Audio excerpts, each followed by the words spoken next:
French revolution का video number 2 है, ठीक है ना। थोड़ा तेजी में चले, चलिए। चलो। अब यहाँ पर ये है कि growing of middle class, growing of middle class, ये वाला टॉपिक पढ़ना है। मतलब मिडिल क्लास मतलब मध्यम वर्ग, मतलब मध्यम वर्ग का उदय कैसे हुआ फ्रांस में। देखो मध्यम वर्ग में, मध्यम वर्ग मतलब उदय मतलब पहले उदय नहीं था, नहीं पहले नहीं था। मध्यम वर्ग में कौन आ रहा था, थर्ड स्टेट। मध्यम वर्ग में कौन आ रहा था, थर्ड स्टेट का लोग। उसमें तो बहुत सारे लोग हैं, पढ़े लिखे लोग भी है, अमीर भी है, गरीब भी है, किसान भी है, व्यापारी भी है ना। तो क्या होगा, यही क्रांति का क्या बनेगा, स्रोत। पता है ना, ये क्रांति का वाहक बनेंगे, ये क्रांति में प्रमुख भूमिका निभाएंगे। तो ऐसा क्या हो गया मध्यम वर्ग में कि जो क्रांति का रोल निभाएगा। थर्ड स्टेट में ही जो अच्छा अच्छा लोग है, पढ़ा लिखा धनी लोग, उसी को कहेंगे मध्यम वर्ग, ठीक है ना, गरीब लोग को नहीं। तो थर्ड स्टेट में ही जो पढ़ लिख लेगा, जो धनी हो जाएगा, मतलब प्रोस्परस शब्द का इस्तेमाल है बुक में, तो प्रोस्परस हो जाएगा मतलब जो धनी हो जाएगा, या फिर एजुकेटेड मतलब जो शिक्षित हो जाएगा। तो वही थर्ड स्टेट में से निकल के तुमको फ्रांस की क्रांति का मूल रूप नायक बनेगा, ठीक है। मतलब ये लीडर बन जाएगा। हाँ, लीडर बन जाएगा। अब यही तुमको क्रांति को आगे बढ़ाएगा। मतलब ये किसान तो नहीं कर रहा है, अभी किसान का रोल है नहीं है। किसान का रोल दिखाएंगे रसिया में, ठीक है, रशियन रिवॉल्यूशन सेकेंड चैप्टर है। तो यहाँ पे देखो मध्यम वर्ग और धनी वर्ग कैसे बने, मध्यम वर्ग शिक्षित और धनी कैसे बना। मध्यम वर्ग जब भी बोल रहे थे याद होना चाहिए कि थर्ड स्टेट में से जो पढ़ लिख लिया, व्यापार कर लिया, पैसा कमा लिया, वही बन गया मध्यम वर्ग। जो ज़्यादा पैसा कमा लिया वो भी मध्यम ही वर्ग। हाँ, मध्यम वर्ग। तो यहाँ हम लोग नहीं, मिडिल क्लास फैमिली नहीं है, तो वही बात हो गया। तो देखो व्यापार करेगा तो पैसा कमाएगा, पैसा कमाया तो उस पैसे से क्या करेगा, अब शिक्षा ग्रहण करेगा। क्या किया, शिक्षा ग्रहण करेगा तो शिक्षित हो जाएगा वो। जब शिक्षित हो जाएगा तो दार्शनिक के विचारों से, रूसो क्या कहता है, आइंस्टाइन क्या कहता है, आइंस्टाइन और दार्शनिक नहीं, देखो तुमको समझाने के लिए बोल रहे हैं। अरिस्टोटल क्या कहता है, अभी तुम सब नाम नहीं समझेगा।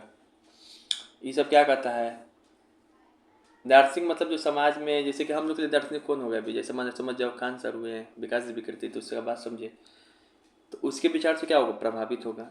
जब प्रभावित होगा तब सोच समझेगा क्या सही है क्या ये गलत हम लोग है, पे क्यों रूल कर रहा है। हाँ क्यों रूल कर रहा है, पैसा तो हम लोग कमा रहे हैं, तो क्रांति में भूमिका निभाएगा। अब इसको इंग्लिश में कैसे लिखेंगे, ट्रेड करेगा तो प्रॉस्परस होगा, मतलब धनी होगा। प्रॉस्परस होगा तो इन्वेस्ट करेगा एजुकेशन में, तो क्या हो जाएगा, educated.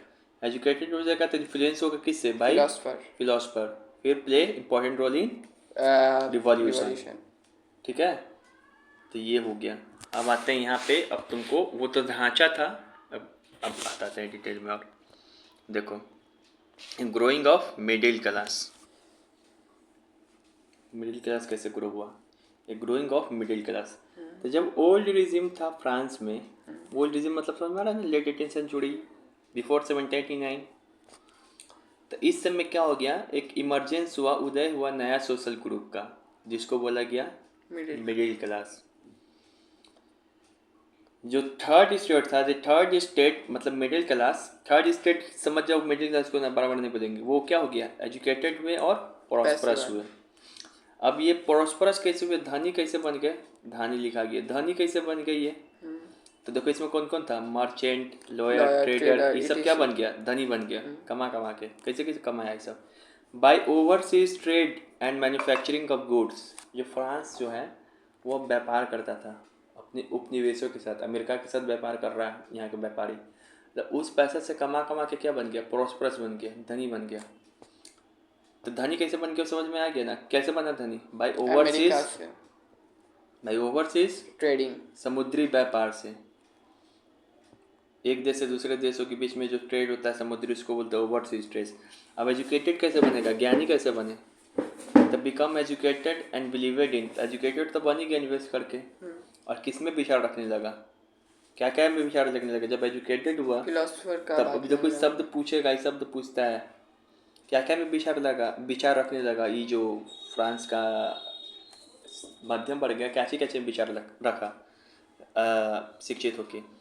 Privilege by birth should be and, मतलब कि जो आपको विशेषाधिकार जन्म से मिलता है उसको अंत होना चाहिए। आपको विशेषाधिकार चाहिए तो आप कुछ ऐसा काम कीजिए जिससे आपको मिले। जैसे राजा का बेटा ही राजा होगा। वैसा काम खत्म। राजा आपके गुण है तब आपको विशेषाधिकार मिलेगा। The person social position must depend upon merit. Person का जो सोशल पोजीशन है मेरिट पे डिपेंड होना चाहिए। ऐसा नहीं कि कोई लेडुआ का लड़की है और वो भी ऊपर में रह जाए।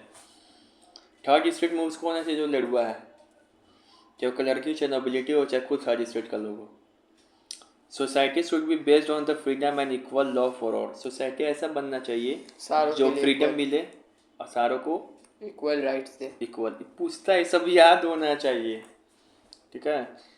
आफ्टर एग्जाम से भी पूछेगा, लिखने के लिए भी आएगा कि ऐसे पूछेगा कि बताइए कि जो थर्ड स्टेट का लोग है, जो मिडिल क्लास है, जो ग्रोइंग हुआ तो किस किस चीज़ में बिलीव करता था। तो एक पॉइंट लिखना होगा एग्जाम में। आफ्टर एजुकेटेड, जब एजुकेटेड हो गया तो थर्ड स्टेट क्या हो गया, इन्फ्लुएंस हुआ किससे, फिलोसफर से। एजुकेटेड हुआ फिर ये सब दिमाग उसके मन में आने लगा विचार। कैसे आ रहा है तो फिलोसफर का बात सुन के। थर्ड स्टेट के अच्छे से इन्फ्लुएंस होने लगा फिलोसफर से। तब देखो अभी बहुत सबसे ये क्या है, एक चीज़ और भी यहाँ पे हम यहाँ पर भी दे दिए हैं। देखो ये भी सब लिखा हुआ है किस तरीके से होने लगा था, ये भी लिख देना। ट्रेड इन्वेस्ट ये डी स्टैट।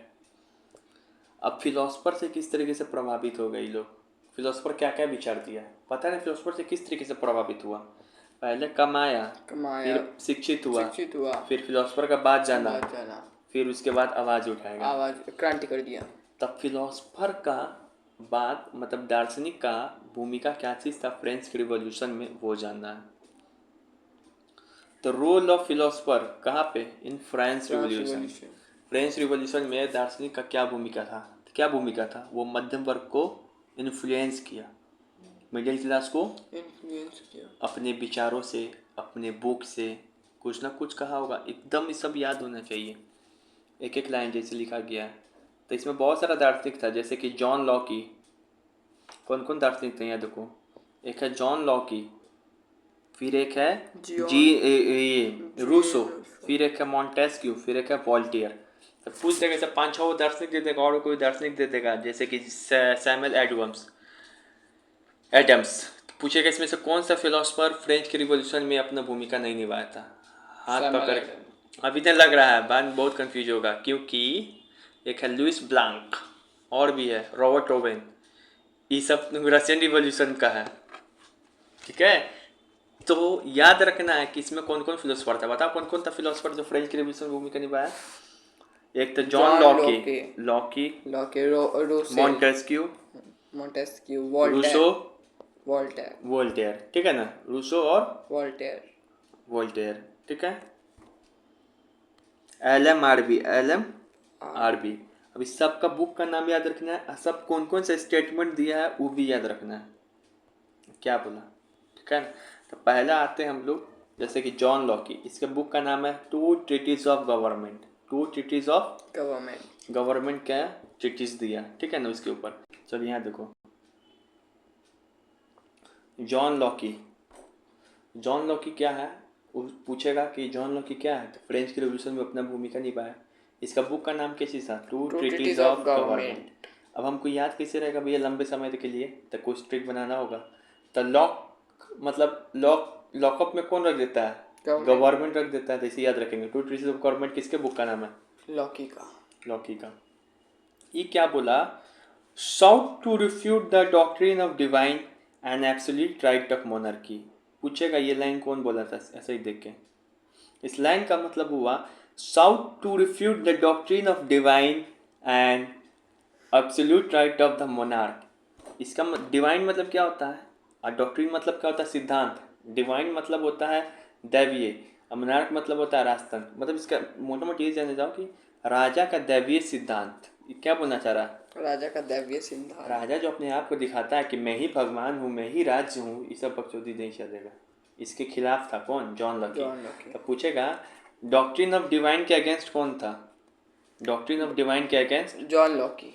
तो John Locke against the doctrine of divine मतलब वही राजा का दैवीय सिद्धांत के खिलाफ कौन था, जॉन लॉकी। इस बात को किस बुक में बताया अपने, टू ट्रीटीज ऑफ गवर्नमेंट में, ठीक है। जैन रूसो, जैन पे नाम छोड़ो, रूसो से नाम याद रखो। रूसो बहुत बड़ा फिलोसफर है पूरे इतिहास में, रूसो। रूसो क्या है? तो रूसो क्या है, ये इसका बुक का नाम था सोशल कॉन्ट्रैक्ट। क्या नाम है इसके बुक का नाम? Social contract. Social Contract. Contract. अब इसके रूसो का बुक का नाम है सोशल कॉन्ट्रैक्ट, कैसे याद रखेगा लंबे समय के लिए? तो रूसो कीसु, रूसो कीसु, कीसु रूसो है। तो सोशल है, सोशल कॉन्टैक्ट है हमसे, सो किसु का बगल में रहता है, इसे याद रख लेंगे, ठीक है। अब ये क्या आपने विचार दिया इस बुक में? रूसो अपने बुक में क्या विचार दिया? तो बोला कि government should be based on social contract between people and their representative. सरकार जो बनना चाहिए एक कॉन्ट्रैक्ट पे बनना चाहिए, आपस में बातचीत करके बनना चाहिए जनता और नेता के बीच में। इक्वल वोटिंग मिलना चाहिए सभी को। प्लस एक भी बोला कि जो जनरल विल पर जनरल विल भी सोवरेन, मतलब जनरल विल भी सोवरेन मतलब समान इच्छाएं सर्वोपरि है, समान इच्छाएं सर्वोपरि।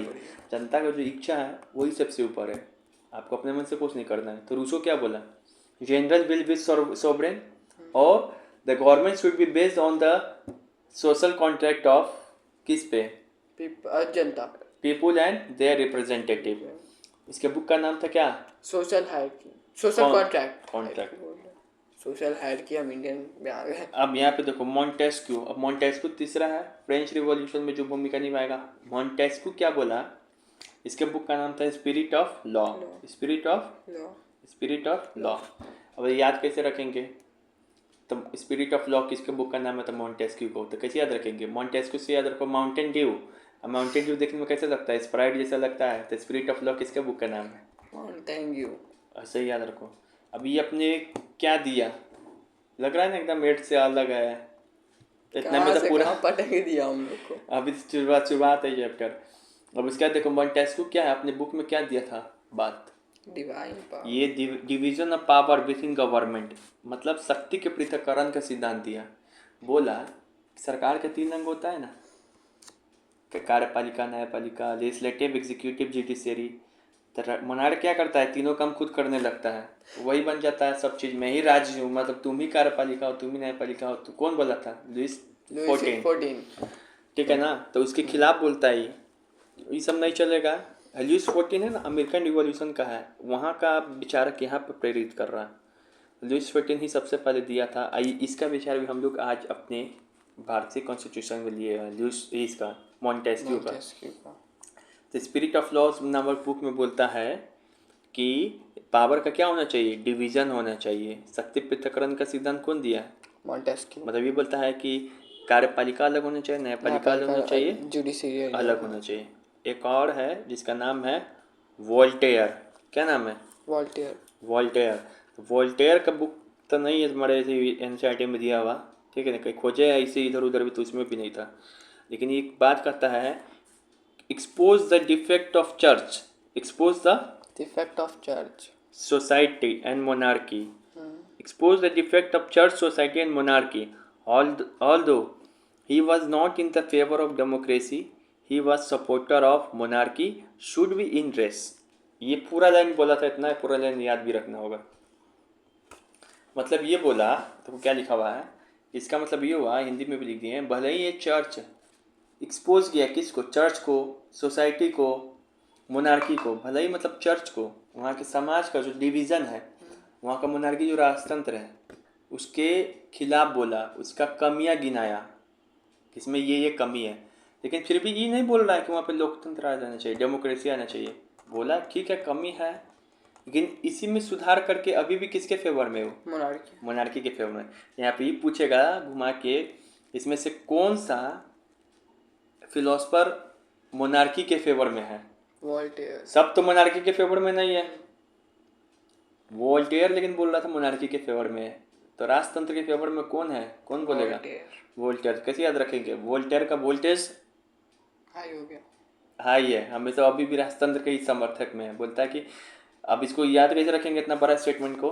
तो इसे लिख सकते हैं, सुनो यहीं पे, Voltaire expose the demerits of the church, society and monarchy, but he also supported, but he is not in the favor of democracy, he is in the favor of monarchy. He is the favour of those monarchy which are in the favour of people, वैसे monarchy के favour में था जो कि जनता के हित में काम करे।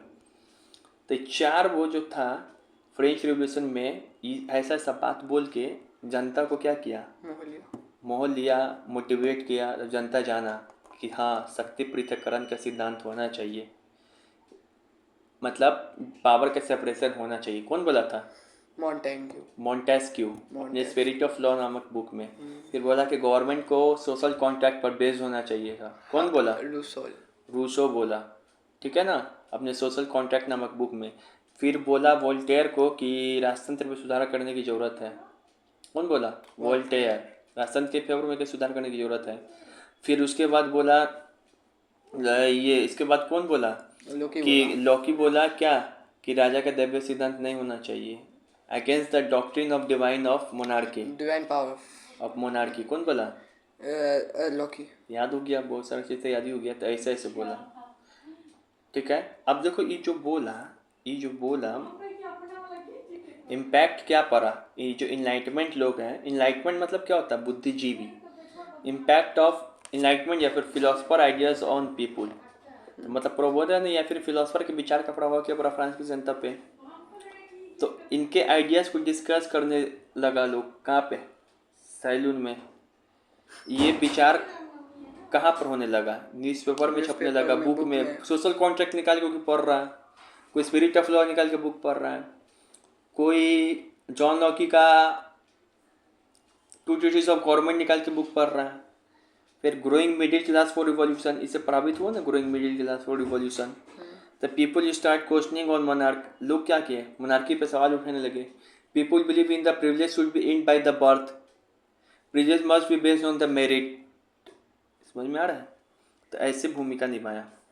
तो अगर तुमसे लॉन्ग क्वेश्चन पूछेगा यहाँ पे कि बताइए कि मिडिल क्लास का कहाँ हो गया, वो कहाँ चले गए रे? हाँ करो तो निकल दो,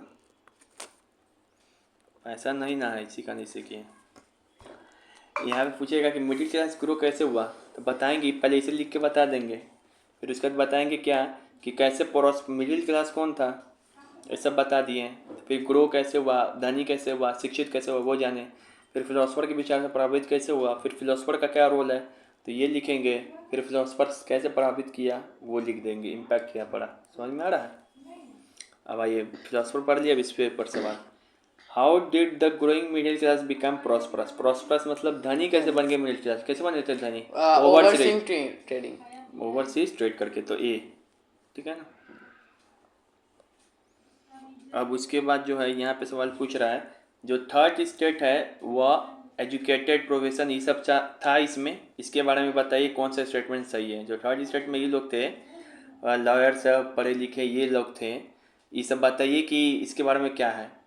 तो they believe in that the group of a society should B privileged by the birth. गलत, बर्थ के अनुसार थोड़ी ना थे, मतलब इस सवाल में ये बोल रहा है कि उसका कौन कौन विचार विश्वास रखता था वो चुनना है, ठीक है ना।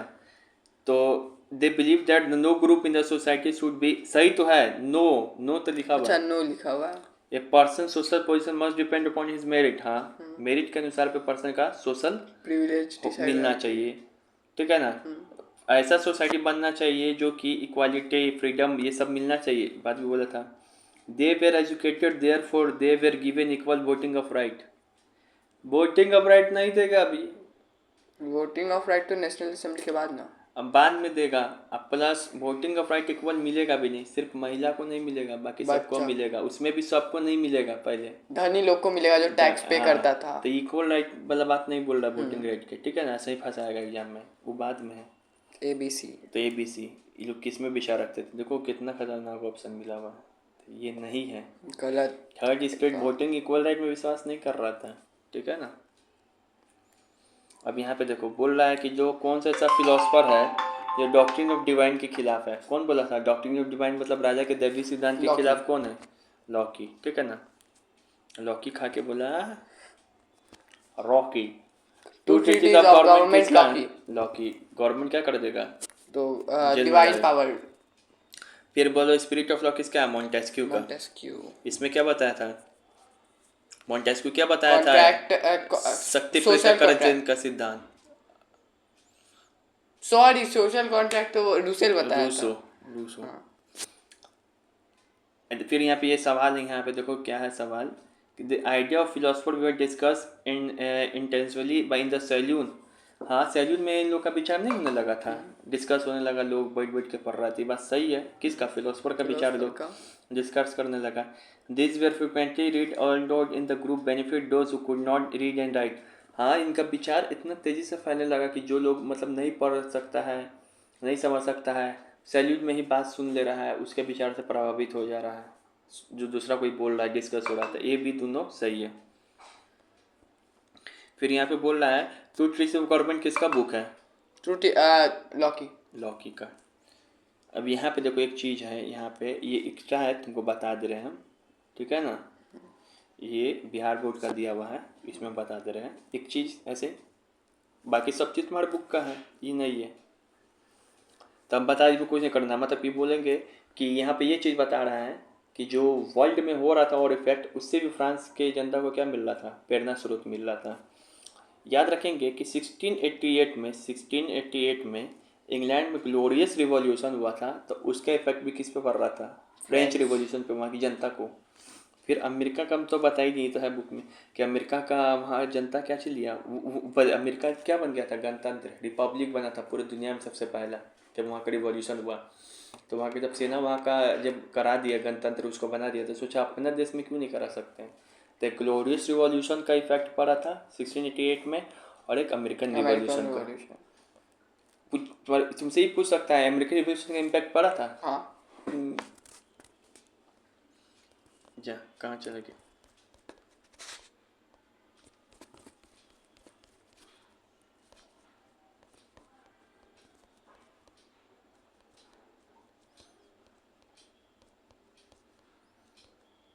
अब जल्दी है ना, ये है। अब होगा तांडव। अब होगा क्या? तांडव। तांडव। अब आउटब्रेक ऑफ रिवॉल्यूशन, ये अलग टॉपिक है बुक में। अब हम लोग फिलोसफी क्या क्या पढ़े अभी लोग, हम लोग सोशल डिवीजन देखे। उसी समय क्या हो गया था? टैक्स वगैरह इंक्रीज हो गया था। फिर टैक्स इंक्रीज किया तो सब्सिस्टेंस क्राइसिस आ गया। फिर सब्सिस्टेंस क्राइसिस पढ़ रहे थे, फिर उसके बाद क्या देखे? Growing of middle class. इसका फिलोसफर का रोल देखे, ठीक है ना। अब जब ये सब चीज हुआ तो फिर हम लोग पहुंच जाएंगे कहाँ पे? बेस्टिल के किला पे। वो फ्लैशबैक था बेस्टिल के किला पे, इतना चीज होगा तब हुआ था बेस्टिल का किला वाला बात, ठीक है ना। अब देखो थोड़ा सा इंटरवल पहले ही दिखा दिया था। अब है बेस्टिल का किला, आउटब्रेक ऑफ रिवॉल्यूशन, मतलब किस तरीके से रिवॉल्यूशन ब्रस्ट हुआ, शुरुआत हुआ, क्रांति का घटनाक्रम। तो बताया था किस किस तरीके से हुआ था। एक तो फ्रांस डेब्ट में था, मतलब पूछेगा कि रिवॉल्यूशन क्यों हुआ, उसका कारण क्या क्या था। तो फ्रांस कर्ज में था, हंगर बढ़ गया था, सब्सिस्टेंस क्राइसिस आ गया था, अनएम्प्लॉयमेंट बढ़ गया था। फिलोसफर का आइडिया क्या हो रहा था? सब जान रहा था। तो ये आखिर ये घटना का बैकग्राउंड कैसे बना था? इससे बना। जब ये घटना का बैकग्राउंड होगा तो पहला ही क्रांति की क्या चीज होगा? बेस्टिल का किला, वहीं से फ्रेंच रिवॉल्यूशन शुरुआत होगा। तो हम लोग अभी तक क्या पढ़े? सिर्फ फ्रेंच रिवॉल्यूशन का कारण पढ़े इतने देर तक, वहाँ का व्यवस्था समझे, समझ में है क्यों हुआ फ्रेंच रिवॉल्यूशन। तो इन सब चीज़ों से क्या हो गया? फ्रांस का खजाना क्या हो गया था? The empty treasury of France. तो वहाँ पे दो, अब सुनो ना, वहाँ पे जब राजा सोचा कि यार अपने सलाहकार से पूछा कितना त्राहिमाम बच रहा है देश में, तो अपने दो इकोनॉमिक्स को बुलाया। एक का नाम है केजनी, एक का नाम है टुर्गो। ये ध्रुव राशि भी बताया होगा केजनी और टुर्गो के बारे में। तो केजनी और टुर्गो के बारे में बुलाया, उसके बाद बोला कि आप हमको सलाह दीजिए क्या किया जाए। तो केजनी टुर्गो दोनों बोला क्या क्या? क्रिटिसाइज किया economic exploitation and advise Louis 16 to increase tax. वो बोला कि आपका जो इकोनॉमिक जो एक्सप्लॉयटेशन है वो गंदा है, मतलब आप जो आर्थिक शोषण कर रहे हो खराब है, और सिर्फ केवल थर्ड स्टेट को कर रहे हैं, दो स्टेट मजा ले रहा है, सेकंड को भी कीजिए। तो भगा देता है दोनों को, पता कि पोस्ट से हटा देगा ये लोग को, हटा देगा। लेकिन फिर भी तैयार हो जाता, बाद में समझता है कि नहीं हमको तो करना होगा फर्स्ट और सेकंड पर भी, इसके बिना उपाय नहीं है। तो फर्स्ट और सेकंड को अपनी टैक्स लगाया सकता है, ठीक है ना। लेकिन देखो यहाँ पे लोचा क्या हो जाएगा, लड़की और नोबिलिटी लगने थोड़ी देगा। सुनो ना पहले, बहुत इंपॉर्टेंट चीज़ है। फ्रांस के राजा को सब चीज़ का पावर है। फ्रांस के राजा को सब चीज़ का पावर है, जो चाहे फ्रांस में वो कर सकता है, केवल एक ही चीज़ को छोड़ के, साला टैक्स नहीं लगा सकता है, नया टैक्स नहीं लगा सकता है, इम्पोज नहीं कर सकता है नया। सब चीज़ कर सकता है लेकिन नया टैक्स किसी वर्ग पे इम्पोज नहीं कर सकता। अच्छा, तो गजब चीज़ हो गया। तीस लगा रहा है, सो क्या चीज़ था, टैक्स लगा रहा है वो पहले से नहीं लग रहा है, पहले से व्यवस्था चल रहा है वहाँ के साथी पे, ट्रेडिशनली उसी थर्ड स्टेट में नहीं लग रहा है। अगर उसको फर्स्ट स्टेट और सेकंड स्टेट पे टैक्स लगाना है तो उसको अधिकार नहीं है। तो जब टुर्गो और केजरी तो बोल दिया था कि आपको फर्स्ट और सेकंड स्टेट पे टैक्स लगाना चाहिए, तो ये भी मन में सोचा कि हाँ ये बात तो सही बोल रहा है। तो पूछता टुर्गो केजरी क्या चीज़ था, फिलोसफर था, हिस्टोरियन था, इकोनॉमिक्स था, क्या चीज़ था, इकोनॉमिक्स, आर्थिक सलाहकार राजा का। तो बोल दिया हाँ यार हमको तो टैक्स लगाना चाहिए, ये बात सही बोल के गया ये बंदा, टैक्स लगाना चाहिए। तो कितना भी जोड़ चीज़ होने वाला। तो फ्रांस के राजा को सब पावर है, केवल टैक्स नया वर्ग पे नहीं लगाने को। तो कैसे होगा, उसको लगाना भी है, अपना नाम फंसे भी नहीं तो वो तो विद्रोह कर देगा ना, फर्स्ट स्टेट सेकंड स्टेट भी, वो थर्ड स्टेट से लात खाइए रहा है, वो दोनों से लात खाने लगेगा। तो सोच रहा कि काम भी हो जाए और भैंस भी ना मरे, भैंस भी मर जाए बिन भी ना टूटे। तो उसके पास एक उपाय है, याद रखेंगे, ये पूछेगा भी कि फ्रांस के राजा को टैक्स लगाने का अधिकार था, तो बोलना नहीं, बच्चा मार देगा। हाँ बहुत क्रिटिकल बात है। तो फिर कैसे लगेगा टैक्स, तो देखो यहाँ पे लिखा हुआ भी है, Louis 16 plan to increase tax, लेकिन monarch did not power to impose tax, लेकिन मोनार्क के पास पावर नहीं था। तो किसके पास पावर है फ्रांस में टैक्स लगाने का, बताओ पढ़े थे तो। स्टेट जनरल के पास ही है फ्रांस में नए वर्ग पे टैक्स लगाने का। स्टेट जनरल, स्टेट अलग चीज़ है, वो सोशल डिवीज़न है, एक स्टेट जनरल है। बोले बहुत कन्फ्यूजन है, लगता और कन्फ्यूजन होगा, 5-6 संस्था और मिलेगा ये। स्टेट जनरल को पावर है, बताया जाएगा, उसको पावर है फ्रांस में टैक्स लगाने का, ठीक है। तब क्या करेगा, एक संस्था, स्टेट जनरल मोटा मोटी समझ जाओ किसको बोलेंगे, कि संसद होता है ना, संसद, छोटा सा संसद, टेम्पोररी संसद बुलाना, वो सही टाइप है जिसका रेगुलर बैठक ना हो पाए। जैसे रशियन रिवॉल्यूशन में पढ़ोगे तो उसमें पढ़ोगे ड्यूमा बुलाता है राजा कोई चीज़ को करने के लिए। फ्रांस का राजा तो सब चीज़ करिए रहा अपने से, इसको खाली टैक्स से बुलाने कर सकता है। तो एक संसद है, पार्लियामेंट टेम्पोररी, इसको बोलते हैं स्टेट जनरल। तो राजा क्या कहेगा, इस फ्रांस में टैक्स लगाने की शक्ति किसको है, स्टेट जनरल को। और स्टेट जनरल है क्या, हम बताएंगे। तो एक मीटिंग है, एक संस्था है जिसमें सब लोग बैठेंगे, ठीक है। तो राजा बुलाएगा 5 मई 1789 को, क्या बुलाएगा, 5 मई 1789 को, 5 मई 1789 को। अब एक डेट याद रखेंगे यहाँ पे, ये कैसे 5 मई 1789 से हम लोग बेस्टिल का किला पर जाएंगे, कब होगा, 14 जुलाई 1789 को, ठीक है। कैसे पहुँचेंगे अभी देखेंगे, मई चल रहा है, जून जुलाई में पहुँचना हम लोग को।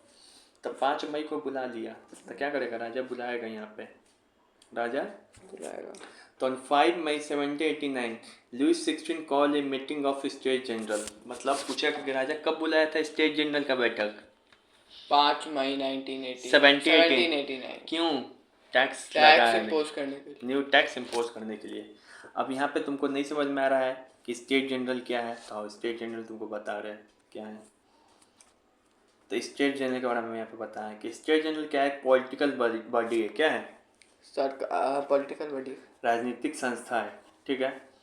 समझो कुछ संसद टाइप का, जिसमें सारे लोग बैठते हैं, सारे ग्रुप का लोग बैठेंगे। To which the 3 state send their representative, जिसमें कि हर एक स्टेट जो होता था, स्टेट हाँ। 3 ग्रुप था, हर एक कोई अपना अपना क्या करेगा, रिप्रेजेंटेटिव, मतलब अपना अपना आदमी भेजेगा। जैसे फर्स्ट स्टेट है ना, स्टेट, फर्स्ट स्टेट जो है, स्टेट नाम का कोई स्टेट है, समझते रहो, ठीक है ना। स्टेट जो है, पहला स्टेट जो है अपना 300 आदमी भेजेगा, दूसरा उसका हर एक स्टेट का वोटिंग का वैल्यू कितना है, 300 आदमी का वोटिंग का वैल्यू कितना है, एक है। 300 का 300 नहीं है, 300 का एक है। सेकेंड स्टेट भी अपना इस मीटिंग में भेजता है 300 रिप्रेजेंटेटिव, इसका भी क्या है, एक है। थर्ड स्टेट भी है 300 रिप्रेजेंटेटिव है, इसका भी वोटिंग का वैल्यू कितना है, एक है। ठीक है, एक चीज़ और हम लोग को बता दे रहे हैं यहाँ पे, फ्रांस में टैक्स लगाने की शक्ति किसको है, स्टेट जनरल। तो क्या इससे पहले कभी बैठक हुआ था स्टेट जनरल का, नहीं। स्टेट जनरल का बैठक होगा लुइस 14 के समय हुआ था, सीधे 175 साल बाद बैठक हुआ था। अभी कुछ में हुआ था, 1614 में हुआ था एक पिछला बैठक, अब हो जाएगा 5 मई 1789 को, मतलब 175 साल बाद बैठक हो रहा है। मतलब कि समझ रहे हो कितना इंपॉर्टेंट बैठक होने वाला है, समझ रहे हो। तो ये है, लेकिन यहाँ पे देखो क्या होगा, अब बैठक हो रहा है। अच्छा ये देखो बैठक हो रहा है, थर्ड स्टेट तो कहता ही था कि आप ऊपर वाले से भी टैक्स लीजिए, फिर थर्ड स्टेट क्यों ऐसा करेगा, क्यों रिवॉल्यूशन होगा, बात तो उसी का होने जा रहा है, और राजा भी उसका बात मान रहे थे। देखो कहाँ पे होगा ही नहीं, देखो कहाँ पे लोचा फंसेगा। But the third state demanded each member would have one vote, but the king rejected this proposal, then the member of the third state walked out the state general. देखो क्या होगा, ऐसे समझो, मान लो कि ये स्टेट जनरल है, ठीक है, मीटिंग हो रहा है, 300 आदमी इसका है, इसका वोट का वैल्यू कितना है, एक, किसका, फर्स्ट स्टेट का, ये सिर्फ 300 आदमी इसका है, इसका वोट का वैल्यू कितना है, एक। फिर यहाँ पर हम मान ले रहे हैं इसका भी, इसका 600 आदमी है, किसका, थर्ड स्टेट में कितना आदमी है, रिप्रेजेंटेटिव कितना बेचता है, 600, इसका वोट का वैल्यू कितना है, एक ही है इसका वोट का वैल्यू। तो गलत है। देखो अभी गलत क्या है, पहले देखो, जब भी फ्रांस में कोई चीज़ होता था ना, अगर कोई चीज़ करवाना है तो ये दोनों आपस में मिल जाता था, दो एक हो जाता, मतलब वो एक से हार जाएगा, ये दोनों एक दो जीत जाएगा, ठीक है ना। तो ये लोग अपने ऊपर टैक्स काहे लगने दे, नहीं देगा, ठीक है ना, तो ये दोनों एक हो जाता। तब फ्रांस की जनता बोला कि देखो मीटिंग बोला तुम अच्छा काम किया, लेकिन तुम ऐसा करो, इसमें जो 300 का एक वोट मान रहा है ना, 300 एक वोट नहीं, 300 का 300 वोट मानो, मतलब हर एक आदमी को दे दो वोटिंग करने का अधिकार, 300 का 300, ठीक है। इधर हम लोग को भी एक एक वोट दे दो, 600 ऐसा ही पूर जाएगा, उधर नहीं पूरेगा, अभी भी तो 600 हो गया। देखो लोचा कहाँ फंस रहा है, यही ये लोचा 300 को बोल रहा है ना एक एक वो दे दो, इधर भी तो बोल रहा है 300 का एक एक वो दे दो, तो 600 इधर भी हो गया, 600 इधर भी, तब भी तो टाई हो गया। अब कैसे होगा, तो फिर क्यों बोल रहा है ऐसा, बताओ, पढ़ा है चैप्टर तो, क्यों बोल रहा है ऐसा, अभी एक एक वो दो, एक वो तो टाई तो हो गया, अभी राजा ही लोग के साथ है, किस लोग के साथ है, थर्ड राजा वोट नहीं कर सकता, क्यों बोला, चलो देखो बताते हैं।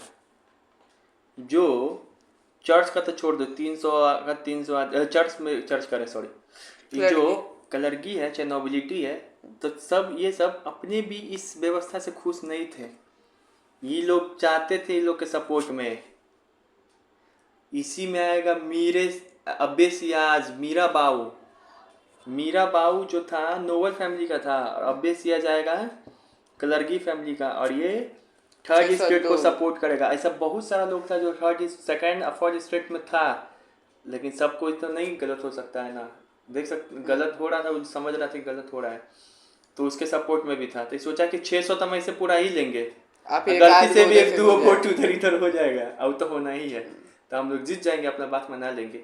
राजा बोला कि ना ये सब नहीं चलेगा, हमको पता है कि तू कथी सोच रहा है, ठीक है ना। राजा के विचार से तो ऐसे सब सहमत नहीं हो सकता है, ना ही कलरगी के विचार से, तो इसी में से मीरा वो अब्बेसियाज नामक जो लोग हैं, ये थर्ड स्टेट का सपोर्ट करता है।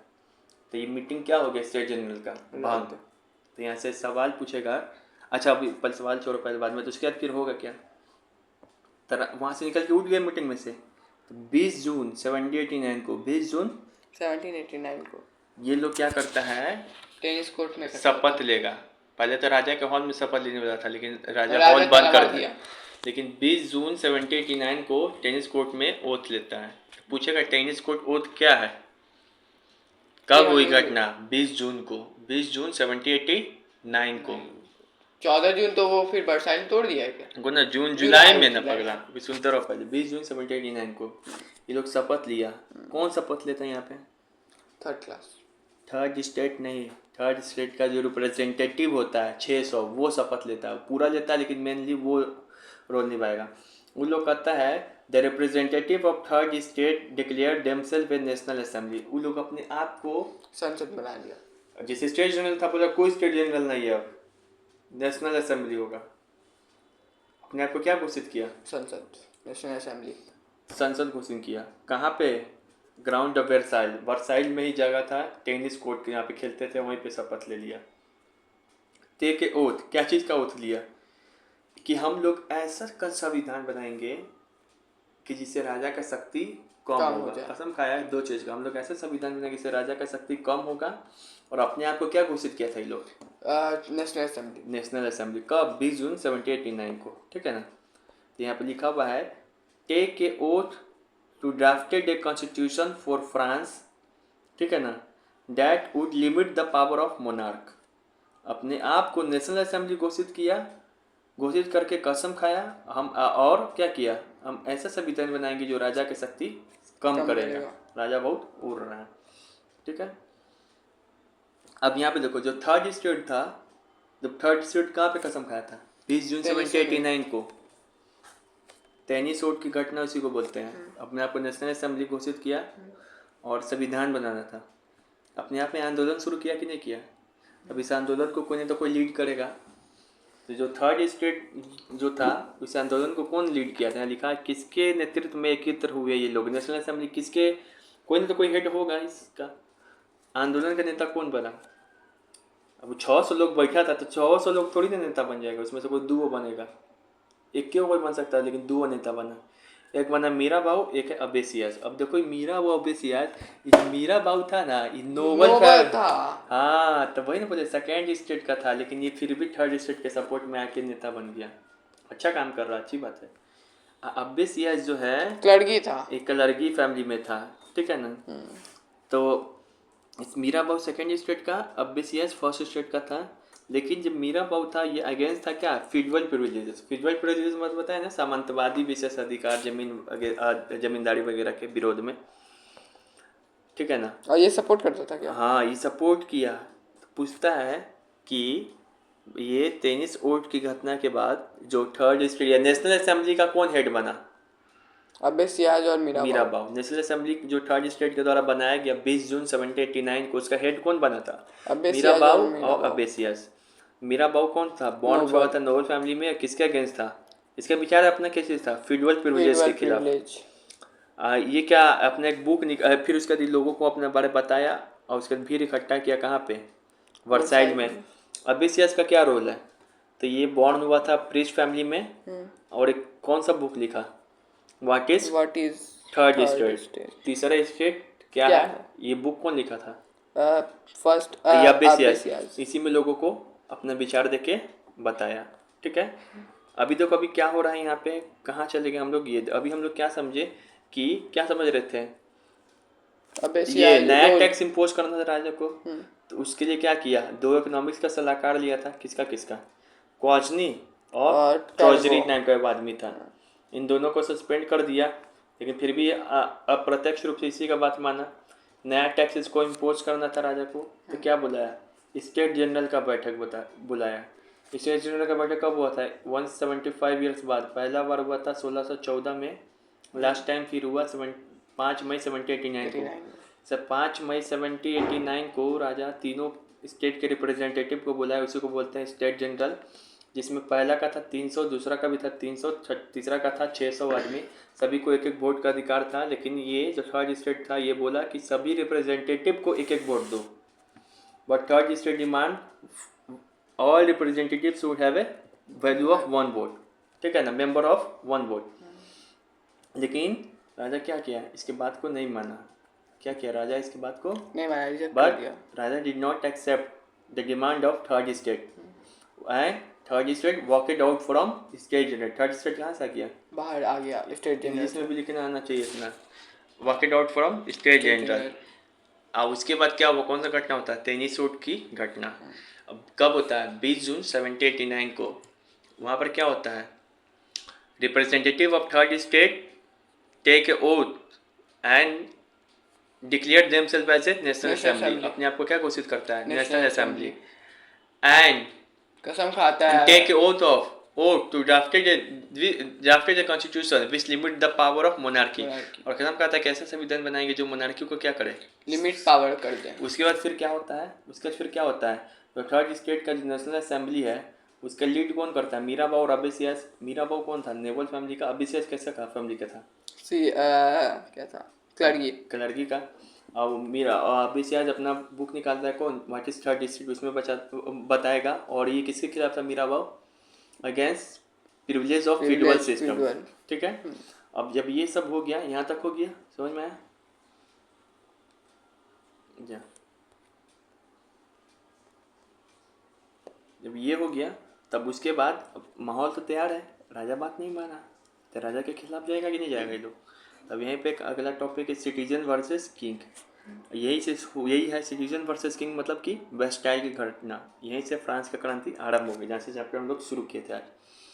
तो when national assembly was busy at Versailles drafting a constitution, at the same time king order the troops to move into the Paris. इसी समय राजा वहाँ पे कुछ ब्रेड वगैरह का मामला हो रहा था कि ब्रेड का दाम महंगा हो गया था। हाँ, और कोई हल्ला कर चली दिया गई कि थी। राजा आ रहा है मारने, ठीक है ना, राजा अपने सेना को, तो लोग भड़क गया। जब ये लोग क्या कर रहा था, नेशनल असेंबली अपना एक संविधान बनाने में बिजी था। तो जब नेशनल असेंबली अपना संविधान बनाने में बिजी था वर्साइल पे ड्राफ्टिंग ए कॉन्स्टिट्यूशन, लेकिन ये लोग क्या कर दिया था, कोई हल्ला कर दिया था। Event in the country side, country के उसके बाद क्या हो गया था फिर 14 जुलाई 1789 को क्या हुआ, crowded stormed and destroyed the Bastille. यहीं से क्रांति आरंभ हो गया, बेस्टाइल का किला तोड़ के। कंट्री के अंदर भी कुछ हो रहा था क्या उस समय, हाँ हो रहा था। जो पीजेंट थे वो क्या कि अटैक करने लगे चेटवर्क्स पे। चेटवर्क्स मतलब क्या होता है, इनसाइड चेटवर्क्स मतलब होता है कि घर, समझ जाओ, जमींदार लोग का घर पे अटैक करने लगे। पूछता है चेटवर्क्स क्या होता है। Looted grain and burn document, जो डॉक्यूमेंट्स था उसको जलाने लगे और ग्रेन्स को लूटपाट मचने लगा, ठीक है। ये यहाँ समाप्त हुआ। 1710 में जब फ्रांस की क्रांति आरंभ हुई तो इसमें फ्रांस की जनसंख्या कितनी थी, 2.8 करोड़। नेशनल असेंबली करों, कर्तव्यों और बंधनों वाली सामंती व्यवस्था के उन्मूलन का आदेश दिया। मतलब नेशनल असेंबली एक डिग्री पास किया कि हम लोग फीडबल टैक्स को समाप्त करेंगे, कब, 4 अगस्त 1789 को। याद करना होगा डायरेक्ट। एक ऐसा नेशनल असेंबली कौन है बताओ तो, कौन है नेशनल असेंबली, थर्ड स्टेट का 600 रिप्रेजेंटेटिव जो मिल के बनाया था। हम संविधान बनाने वाले हैं, जो 20 जून 1789 को अपने आप को वही एक है, वही बोला था कि फेडरल सिस्टम को अंत करेंगे, टैक्स को भी खत्म करना है। तो कब एक लॉ पास किया नेशनल असेंबली, 4 अगस्त 1789। 20 जून को तो वो अपने बैठक कर रहा है। अगला महीना कौन आने वाला, जून जुलाई अगस्त। जुलाई को तो वो हमला कर दिया, अगस्त को कानून बना दिया। उसके बाद क्या है कि यहाँ पर बोल रहा है कि in France the old regime monarch did not have a power to impose the tax according to the his alone. सही बात है, फ्रांस में ओल्ड रिजिम व्यवस्था में मोनार्क को पावर था कि टैक्स लगा सके, है ना। राजा सब कुछ कर सकता है लेकिन टैक्स नहीं। तो बिना स्टेट जनरल के बैठे के टैक्स लगा सकता है, तो वही सेकंड लाइन बोलना है। He had called a meeting of state general and passed the proposal of new tax। हाँ, राजा को शक्ति पावर नहीं था कि टैक्स लगाने के, तो मीटिंग बुलाते हैं कि ए और बी दोनों सही है और ए और बी का करेक्ट एक्सप्लेनेशन करता है। समझ में आ रहा है। Who was the state general? State general कौन था, बताओ क्या था स्टेट जनरल। स्टेट जनरल एक असेंबली था, एक पॉलिटिकल बॉडी इंस्टीट्यूशन था या बॉडी था, which comprises of all state representative, जो तीनों स्टेट के रिप्रेजेंटेटिव से मिलकर बना था, जिसमें फर्स्ट स्टेट के पास 300 रिप्रेजेंटेटिव भाग लिया, एक वोट, ऐसे करके बताए थे। तो क्या चीज़ था, एक पॉलिटिकल बॉडी था, से पूछेगा, एक राजनीतिक संस्था था। अच्छा, फ्रांस की जो जनता थर्ड स्टेट का अपने आप को एक संस्था बनाया, उसका नाम क्या चीज़ था, जो संविधान बनाएगा, नेशनल असेंबली। समझ में कम डिफ्रेंशिएट कर पा रहा है बच्चा। स्टेट जनरल नेशनल असेंबली को एक ही चीज़ समझ लेता है। ऑन 5 मई 1789 लुईस 16 ने कॉल किया बैठक, क्यों किया था बताओ तो। क्योंकि वो टैक्स बढ़ाना, स्टेट जनरल का क्या चीज़ के, टू इंक्रीजिंग न्यू टैक्स, कर लगाने के लिए, कि वोटिंग राइट देने के लिए, कर लगाने के 5 मई 1789 को राजा स्टेट जनरल की बैठक क्यों बुलाया था, तो कर लगाने के लिए। इंग्लिश में समझ में आ रहा है ना? On which of the following statement not correct in context of the state general meeting 5 मई 1789। 5 मई 1789 की एक बैठक किया था राजा, तो उसमें क्या क्या हुआ था? थर्ड स्टेट नहीं माना। थर्ड स्टेट बोला सभी को walk out from the state general. हाँ, और एक चीज और बता रहे नोट यहाँ पर क्या लिखा हुआ है, यहाँ पे देखो। थर्ड स्टेट में 600 लोग थे रिप्रेजेंटेटिव हैं। तो पता है कि थर्ड स्टेट बहुत घोंच मोच से बना था ना, सब लोग महिला थी, कारीगर थे, पीजेंट्स लोग था, हाँ, ये लोग से मिल के बना था थर्ड स्टेट। तब क्या कारीगर भी कोई जो 600 लोग है तो पढ़ा लिखा जो ग्रोइंग मिडिल क्लास जो पढ़ लिख लिया था वही रिप्रेजेंटेटिव कर रहा था। इसमें कोई पेजेंट्स नहीं था थर्ड स्टेट का, कोई कारीगर नहीं था। ना बैठा देगा बातचीत करने। तब बोला कि तुम बाहर निकल जाइए, अभी बाहर निकलिए वो लोग नहीं था यार। लेकिन इसको सवाल में पूछता है फंसा के। The first state second state 300 representative is सही है। The third state sent 600 representative सही है। The third state represented by peasants artist and women गलत। थर्ड स्टेट में नहीं, प्रोस्परस एंड एजुकेटेड लोग वो कर रहे थे, मिडिल क्लास लोग था। तो सी गलत है। सी महिला कारीगर किसान ये लोग भले ही थर्ड स्टेट के अंदर आते हैं लेकिन भगा दिया, लेकिन इसको स्टेट जनरल में नहीं बैठने नहीं दिया था। लेकिन अभी भी सपोर्ट में, तो लोग सोच आप ठीक है कोई बात नहीं, हम तो आप अभी लोग के लिए कर रहे हैं, क्या हो गया बेचारा ये लोग मायूस हो गए।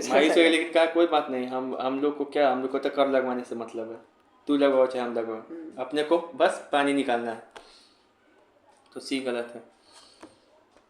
उसके बाद यहाँ पे देखो, in the meeting the state general the member of the third state demand, क्या डिमांड किया था कि हर एक को क्या डिमांड किया था, हर एक मेंबर को एक वोट का वैल्यू होना चाहिए। थर्ड स्टेट जिनकी जनसंख्या 600 थी वो बोलते थे कि सभी को एक वोट का अधिकार मिले। तो क्या होगा सही? Each member state should be have one vote.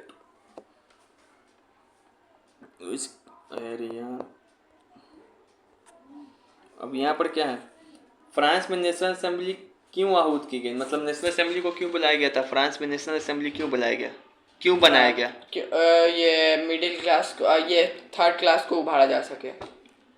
वो मुझसे बात सर, टैक्स को नेशनल असेंबली, इसमें कंफ्यूजन होता है। नेशनल असेंबली क्यों बना था, कब बना था? 20 जून 1789। दो ही उसका उद्देश्य था, एक तो ऐसा संविधान बनाना है जो राजा की शक्ति कमी कर दे, to make a constitution who limit the power of monarchy.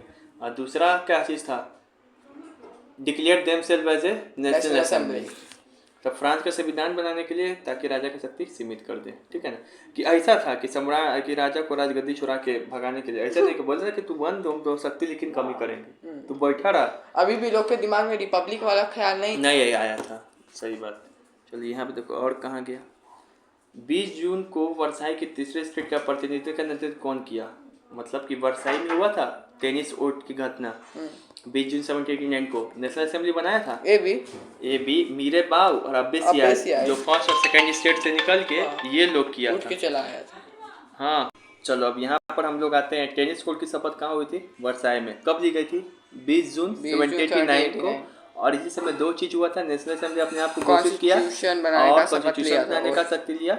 और अब बोला ऐसा कॉन्स्टिट्यूशन बनाएगा जो राजा की शक्ति को क्या करेगा, लिमिट। तब एक क्वेश्चन आएगा कि तुम्हारे बुक में कि कॉन्स्टिट्यूशन फ्रांस का संविधान बनना कब से शुरू हुआ था? 20 जून 1789 को, ठीक है ना। और ये नेशनल असेंबली का हेड कौन बना था? मीराबाव और अब्बेसियाज, ठीक है। गिलोटिन क्या था? तो लोगों को सिर काटने वाला एक मशीन था, ब्लेड लगा के, तुमको भी गिलोटिन कर दिया जाएगा नहीं पढ़ोगे तो, ठीक है। नहीं छोटू को गिलोटिन कर दिया जाएगा। मनुष्य और नागरिकों का अधिकार की घोषणा कौन प्रेरित था? देखो अधिकार की बात सबसे पहले कहाँ हुई थी देश में? राइट्स की, अमेरिका में। लेकिन पूछे लिबर्टी, स्वतंत्रता, समानता, इक्वालिटी, सबका बात तो, ठीक है ना। फिर यहाँ पे बोला है प्राचीन फ्रांसीसी राष्ट्रतंत्र में स्टेट जनरल की बैठक बुलाने का उद्देश्य क्या चीज था? कर लगाना। स्टेट जनरल क्यों बुलाया था? कर लगाने के लिए, फर्स्ट और सेकंड क्लास। इतना पढ़ने के बाद अब तुमको कंफ्यूजन नहीं ना और बचेगा, जैसा स्टेट जनरल कौन होता है, नेशनल असेंबली कौन है, इसके रिस्पॉन्स में बना था नेशनल असेंबली। फ्रांस के सम्राट लुईस 16 नए करों का प्रस्ताव अनुमोदन करने कब बैठक बुलाया था? 5 मई 1789 को। स्टेट जनरल की बैठक 5 मई 1789 को। नेशनल असेंबली का फॉर्मेशन 20 जून 1789 को। एक लॉ पास किया था, बता दो जितना पड़े हो भी कि 4 अगस्त 1789 जो कि फेडरल सिस्टम कम करे और टैक्स हटाने वाला। निम्न में से कौन फ्रांस में कौन सा राजनीतिक संस्था थी जो तीनों स्टेट का अपना प्रतिनिधियां भेजते थे? कौन थे तीनों स्टेट का प्रतिनिधि जिसमें शामिल था? स्टेट जनरल, नेशनल असेंबली, कौन? State general. नेशनल असेंबली में तो खाली थर्ड स्टेट का था, ठीक है ना। फिर ये बताओ स्टेट जनरल का हान तीसरे स्टेट में नेशनल असेंबली का गठन कब किया गया? स्टेट जनरल का कब बताया गया था? 1789 कब? 1789 में कब? 5 मई 1789 को पहला बैठक हुआ था। इससे पहले बैठक हुआ था 1614 में, 175 साल बाद। इसका उद्देश्य क्या चीज था? कर लगाना। फिर उसके बाद 2.8 करोड़ हो गया। फिर उसके बाद यहाँ पर बताओ, ये तो हो ही गया कि 4 अगस्त 1789 को कौन लॉ बनाया था? National assembly. वैसे विधानसभा है या क्या संसद की तरह काम कर रहा था, ठीक है ना। अब यहाँ तक रहने दो कॉन्स्टिट्यूशनल मोनार्की की तरह।